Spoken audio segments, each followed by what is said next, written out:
నమస్తే, నేను మీ కుప్ప పద్మిని. ఇన్నాళ్ళు మీ సపోర్ట్ ని నాకు అందిస్తూ, మీ ప్రేమని నాకు అందిస్తున్న ప్రతి ఒక్కరికి కృతజ్ఞతలు.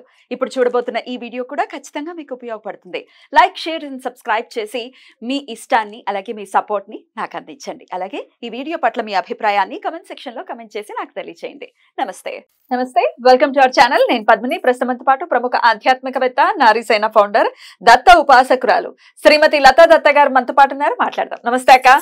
జయ గురుదత్త. జయ గురుదత్త. ఎలా ఉన్నారు? బాగున్నాను. బెంగళూరులో చక్కగా బాగా జరిగిందా? బాగా చేసాము. వాళ్ళు చాలా ఆనందంగా ఉన్నారు. మనతో కూడా ఆనందాన్ని పంచుకుంటా అన్నారు. తప్పకుండా నెక్స్ట్ ఎపిసోడ్ లో ఖచ్చితంగా మాట్లాడదాము.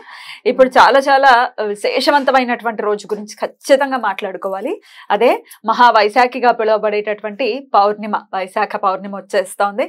అయితే ఈ పౌర్ణిమ చాలా చాలా విశేషంగా గురువారం రావటం, గురు పౌర్ణిమగా కూడా పరిగణిస్తారు. కూర్మ జయంతి అని, బుద్ధ పౌర్ణిమ అని, రకరకాల వ్రతాలు, సంపత్ గౌరీ వ్రతము, ఇట్లా రకరకాల అసలు అత్యద్భుతంగా జరుపుకునేటటువంటి రోజు. మరి గురువు అనుగ్రహం కోసం ప్రత్యేకించి పౌర్ణమి గురువారం వస్తోంది కాబట్టి ఏం చేసుకోవచ్చు, మహావైశాఖిని ఎలా వినియోగించుకోవచ్చు? చాలా అద్భుతమైన రోజు అని చెప్పుకోవచ్చు పద్మిని. ఎందుకంటే గురువారంతో కలిసిన పౌర్ణమి, అనురాధ నక్షత్రము, అదే రోజు సర్వార్థ సిద్ధి యోగము. ఎటువంటి పూజలు చేసి మీ కామ్యాలు నెరవేరాలంటే ఆ రోజున అస్సలు వదలకండి అని చెప్తాను. ఖచ్చితంగా అంతటి విశేషమైన రోజు మళ్ళీ మళ్ళీ రాదు. ఎందుకంటే విష్ణుమూర్తి అవతారమే దత్తాత్రేయుడు, పైగా కూర్మ జయంతి విష్ణుమూర్తికి సంబంధించిన రెండో అవతారం అయినటువంటి కూర్మ జయంతి. ఆ కూర్మ జయంతి రోజు విష్ణుమూర్తి ఆరాధన చాలా విశేషం. ఇప్పుడు దత్తుడన్నా విష్ణుమూర్తి అన్నా నాకు ఒకటే భావన, అంటే ఇద్దరిని వేరు వేరు అనుకోను.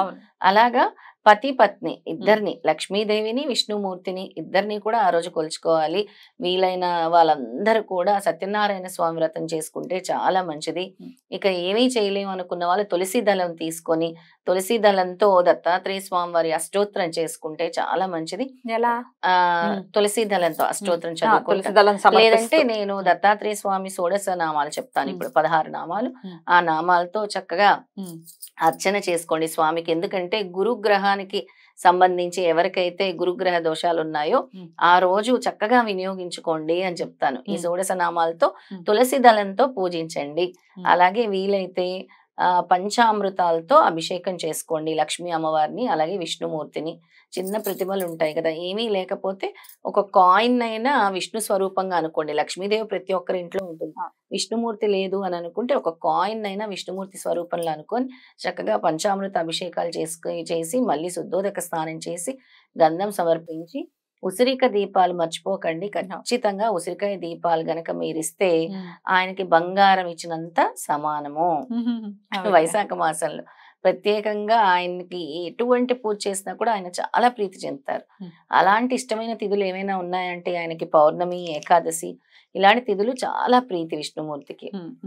ఇక ఆ రోజు దత్తాత్రేయ స్వామికి షోడశ నామాలు ఎప్పుడూ చెప్తూ ఉంటాను, అయినా మళ్ళీ చెప్తాను షోడశ నామాలు. తప్పకుండా ఆ షోడశ నామాలతో సహా పూజించాలి. తప్పకుండా. అయితే కూర్మ జయంతి అన్నారు కాబట్టి కూర్మావతారంలో స్వామి రావటం, ఆ ఘట్టం అంతా కూడా చాలా చాలా అద్భుతంగా ఉంటుంది. సాగర మదనం నుంచే కదా కూర్మ అవతారం వస్తూ ఉంటుంది. అవును, ఆయన చేసినటువంటి ఆ మందర పర్వతాన్ని మోయగలేటటువంటి శక్తి ఆయనకు తప్ప ఇంకెవరికి ఉంటుంది? ఎవరికీ ఉండదు.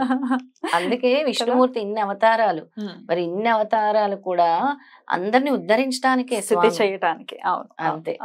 అలాగే మనం ఒక్కొక్క అవతారం నుంచి నేర్చుకోవాల్సినవి కూడా స్వామి చెప్తూ ఉన్నారు.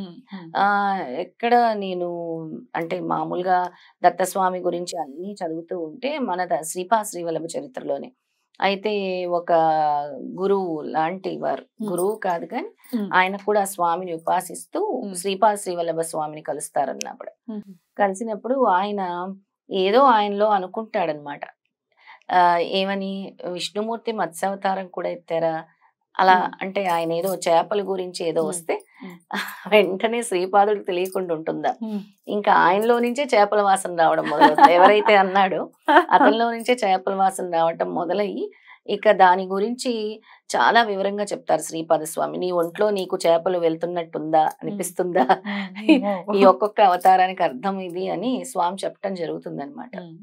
అలా ప్రతి అవతారణ గనక స్వామి చేశారు అంటే దానికి ఒక అర్థం ఉంది. అది మనల్ని ఉద్ధరించడానికి ఒక్కొక్క అవతారం తీసుకున్నారు స్వామి అని. ఖచ్చితంగా ఖచ్చితంగా. సో గురువారం ఇందాక మీరు అన్నట్టుగా గురుగ్రహం యొక్క దోషాలు ఉండి ఉండొచ్చు, గురుగ్రహం రీత్యా కూడా ఇబ్బందులు పడేటటువంటి వాళ్ళు కూడా ఉంటారు.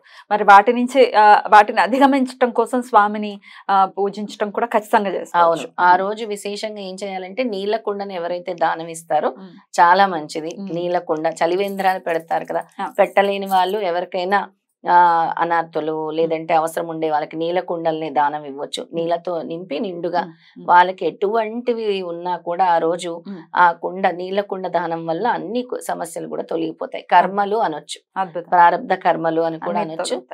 అలాగే ఉసిరిక దీపాలు కూడా చాలా శ్రేష్టమైనవి. ఆ రోజు మర్చిపోకుండా ఉసిరిక దీపాలు వెలిగించండి. ఎన్ని పెట్టమంటారు? 9 ఉసిరిక దీపాలు పెట్టండి. ఉసిరికాయ నైవేద్యంగా కూడా సమర్పించండి. పచ్చిదే పెట్టేయచ్చు. ఉసిరి గుజ్జు పెడతారు చాలా మంది, ఉసిరి గుజ్జు తీసి పెడతారు. అలాగే ఉసిరిక పొడి కూడా తీస్తారనమాట. ఉసిరికాయకి విష్ణుమూర్తికి లక్ష్మీదేవికి చాలా సంబంధం ఉంది. దాన్ని అమలక వృక్షం అంటారు.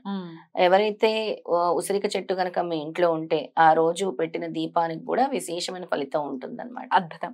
అయితే నామాలు కూడా చెప్తాన్నారు, ఒకసారి చెప్తారా? తప్పకుండా చెప్తాను. ఈ దత్తాత్రేయ స్వామివారి షోడశ నామాలతో అర్చన తులసి దళంతో గాని అర్చన చేయొచ్చు.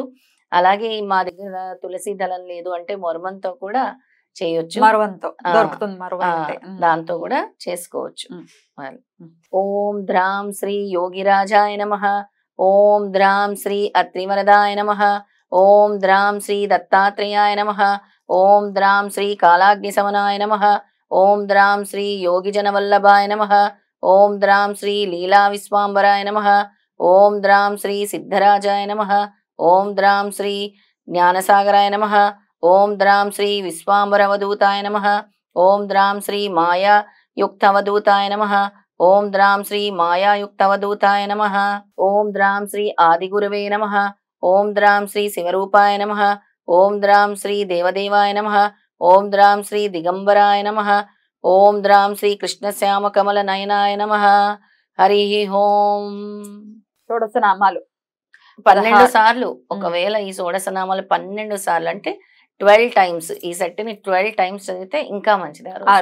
ఆ రోజు చక్కగా ఆ 12 సార్లు కూడా అంటే ఒక్కొక్క సెట్ 12 సార్లు చదువుకుంటూ కూడా మీరు అర్చన చేస్తే చాలా విశేషమైన ఫలితం స్వామివారు ఇస్తారు. ఇక ఆ రోజు సాయంత్రం ఎవరైతే చంద్రుడికి చక్కగా నీళ్ళని సమర్పిస్తారో, మనం రోజు ఉదయాన్నే సూర్యుడికి ఎలా సమర్పిస్తాం అలా చంద్రుడికి కూడా పసుపు కుంకుమ అక్షింతలు వేసి ఎవరైతే నీళ్ళని సమర్పిస్తారో చంద్ర దోషాలు కూడా తొలుగుతాయి అని స్వామి చెప్పారు. ఖచ్చితంగా, ఎందుకంటే చాలా మందికి మైండ్ రిలేటెడ్ ప్రాబ్లమ్స్ ఉంటాయి. ఎప్పుడు యాంగ్జైటీ చాలా ఎక్కువైపోయింది, స్ట్రెస్. అలాంటి వాళ్ళందరూ కూడా చక్కగా చంద్ర దర్శనం చేసుకోండి, స్వామికి నీళ్ళని సమర్పించండి, పుష్పాలతో పూజించండి. తులసి కోట దగ్గర నుంచి గనక చంద్రుడిని కనబడితే తులసి కోటకి దగ్గర నుంచి చంద్రుడికి ఆర్ఘ్యం వదిలేసేయండి, అలా వదిలేసేయచ్చు. అద్భుతం. అలాగే బుద్ధ పౌర్ణమి కూడా జరుపుకుంటూ ఉంటారు, జ్ఞానోదయం అయినటువంటి రోజుగా పరిగణిస్తారు బౌద్ధులు. ఆ రోజు బౌద్ధులందరికీ కూడా పండుగ దినం అని చెప్పుకోవచ్చు. ఎందుకు అని అంటే ఎన్లైట్మెంట్, బుద్ధుడికి ఎన్లైట్మెంట్ వచ్చిన రోజు అని చెప్తారు, ఆయన జన్మదినం అని కూడా చెప్తారు. అందుకే బుద్ధ పౌర్ణమి ధ్యానంలో ముందుకెళ్లాలనుకున్న వాళ్ళు, అలాగే బుద్ధుడిని, జైన్లు ఎక్కువ బుద్ధుడిని పూజిస్తూ ఉంటారు. అలాగే బుద్ధుడికి సంబంధించి కూడా మనం ఏదైనా చదువుకోవాలనుకుంటే ఆ రోజు చదువుకోవచ్చు. తప్పకుండా తప్పకుండా. చాలా చక్కగా వివరించారక్క. మరి ఈ మహావైశాఖిని ప్రతి ఒక్కరూ కూడా వినియోగించుకోవాలి. అలాగే సత్యనారాయణ స్వామి వ్రతం కూడా విశేషంగా చెప్తూ ఉన్నారు కాబట్టి ఆ వ్రతంలో ఆ కథల్లో కూడా వస్తుంది వైశాఖ పౌర్ణమి రోజు చేసుకోండి అని చెప్పి. కార్తీక పౌర్ణమి, వైశాఖ పౌర్ణమి, మాఘ పౌర్ణిమ కదా, ఇలాంటి రోజు కోసం ఎదురు చూస్తూ ఉండాలి అసలు భక్తులందరూ కూడా. మాకు ఎలా తొలుగుతాయి కష్టాలు అని కాదు పద్మిని, అందరు కూడా కష్టాలు తొలగడానికి మేము ఏం చేయాలి, ఇలాంటి రోజు వచ్చిందంటే మేము దాన్ని ఎలా ఉపయోగించుకోవాలి అనే భావన భక్తులలో కలగాలి. ఖచ్చితంగా. అప్పుడే వాళ్ళకి ఏదైనా ఒక ప్రయోజనం ఉంటుంది. కానీ ఏమీ చేయకుండా మా కష్టాలు తీరాలి అని అంటే ఎలా తీరుతాయి? కరెక్టే. ఏదో ఒక అడుగు ముందుకు వేసి భక్తితో భగవంతుడిని విశ్వాసంతో గనక పూజిస్తే ఖచ్చితంగా స్వామి నేనున్నాను అని ఏదో ఒక రూపంలో చూపిస్తారు. రైట్. చాలా బ్యూటిఫుల్ గా ఎక్స్ప్లెయిన్ చేశారు. థ్యాంక్ యూ సో మచ్ అక్క. నమస్తే. జై గురుదత్త. శ్రీ గురుదత్త.